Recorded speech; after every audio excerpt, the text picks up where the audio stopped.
Je vous remercie, Monsieur le Président. Monsieur le Président, Madame, Messieurs les ministres, très chers collègues. Madame le ministre, 3 choses que je voulais dire à propos de cette convention. La première, c'est que nous voterons l'autorisation de la ratifier. Nous le ferons parce que nous en connaissons l'importance, le sens et la portée. Moi qui vous parle, j'étais avocat et j'étais plaidé au Maroc. Et en plaidant au Maroc, j'ai été visiter la prison marocaine de Okacha à Casablanca.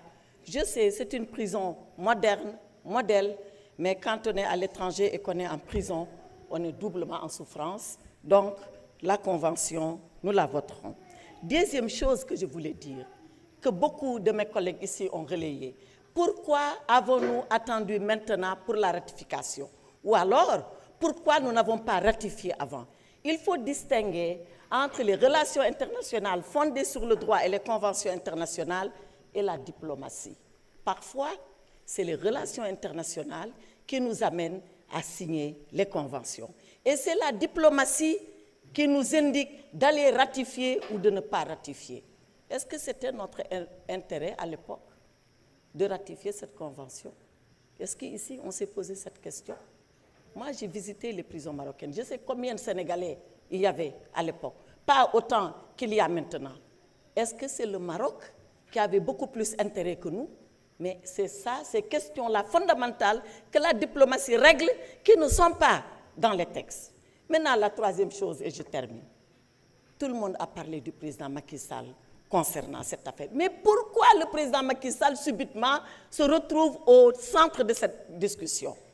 Parce qu'il y a ici, au Sénégal, de soi-disant juristes, qui sont d'ailleurs comme le médecin Diafoirus dans Le Malade imaginaire, qui ne connaissent rien au droit, qui sont au droit, ce que ce médecin est à la médecine, qui ont dit oui, la loi concerne le président Macky Sall. Et tout le monde s'est mis à parler, à épiloguer, et il a fallu que Madame la Présidente de la Commission, que je salue au passage, Madame Fatou Diop Cissé, qu'elle sorte un communiqué pour dire le président Macky Sall n'est en rien concerné. Et qu'est-ce qu'on a fait après? On a fait courir la rumeur. Oui, c'est pas le président Macky Sall, mais le roi du Maroc lui a demandé de partir.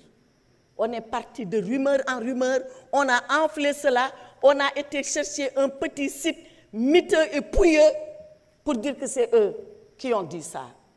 Et quand la rumeur a fini de s'enfler au Sénégal, qu'est-ce qu'ils ont fait, les Marocains? Les Marocains, ils ont peint le président Macky Sall sur leur mur et lui ont dit « Ahlan wa sahlan ». « Ahlan wa sahlan Saïd Raïs ». Voilà ce qu'ont répondu les Marocains. Alors arrêtez ce débat, arrêtez les rumeurs. La rumeur, elle n'a jamais donné à manger à la fin de la journée. La rumeur, elle n'a jamais fait signer un contrat de travail. La rumeur, elle n'a jamais rendu heureux.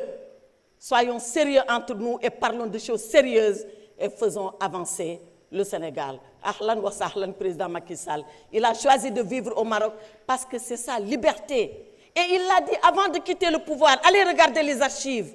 Chaque fois qu'on lui a dit « Qu'allez-vous faire, Monsieur le Président, si vous quittez le pouvoir ?» Il a dit « Je ferai comme mes prédécesseurs. Je quitterai le pays pour ne pas déranger le nouveau pouvoir. Mais je n'irai pas en Europe. Je resterai dans un pays africain. » Et il est resté dans un pays africain qui lui a dit « Ahlan wa sahlan » et qui va continuer à lui dire « Ahlan wa sahlan ». Donc, Macky Sall sera au Maroc tant que c'est sa volonté. Il rentrera au Sénégal quand il le voudra. Arrêtez les rumeurs. Je vous remercie, Monsieur le Président. Merci beaucoup, honorable. Honorable député Mohamed Salim Aïb Dafé, vous avez la parole. Dernier orateur. Ensuite, nous allons suspendre pour 15 minutes.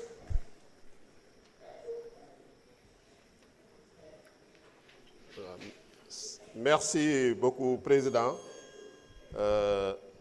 Madame le ministre de l'Intégration africaine et des Affaires étrangères, Monsieur le ministre des collectivités territoriales, qui représente le ministre chargé des relations avec les institutions, Monsieur le secrétaire d'État au Sénégal et de l'extérieur, chers collègues, je vous souhaiter à tous les Sénégalais un bon Ramadan et un Saint Carême. Di profito également ci tribune bi di jaale suñu collègue l'honorable député Abdou Mbow nga xam ne papa ma wàññeeku ci fan yi ci ginnaaw di ñaan yàlla pap di yàlla ko xare ko àjjana firdawsi lu ma bëggoon wax rek ci projet de loi bi mooy projet de loi boo xam ne qui vient à son heure ñoo ngi leen di féliciter ci liggéey bu am solo bu ngeen def au niveau du département du ministère des Affaires étrangères madame le ministre yow ak le secrétaire d'État ñoo ngi leen di gis sur le terrain